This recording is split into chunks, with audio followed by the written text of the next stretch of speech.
વંદન કેવી રીતના થાય એના પણ પ્રકાર છે. કોઈને તમારે વંદન એટલે કે કોઈને પગે લાગવું હોય તો તમે કેવી રીતના લાગી શકો?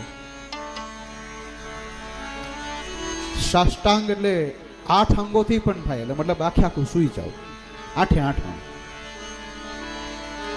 પંચાંગ એટલે 5 અંગ, હાથ એટલે ગોઠણ ને માથું, અને છેલ્લે હાથ જોડી, 2 વસ્તુ. તો 2 હાથ ને માથું એટલે 3 થયા. આ પ્રકાર છે.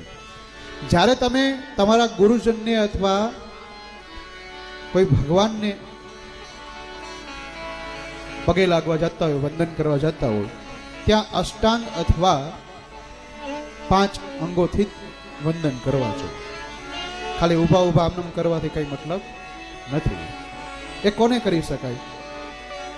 કે જે કોઈ અતિથિ આવેલા છે, અતિથિ દેવો ભવ કહેવાય ને, આપણે એમને પણ ભગવાનનું રૂપ માનીએ છીએ, તો એને વંદન કરી શકાય. માતા પિતા પણ આપણા પ્રથમ ગુરુ છે.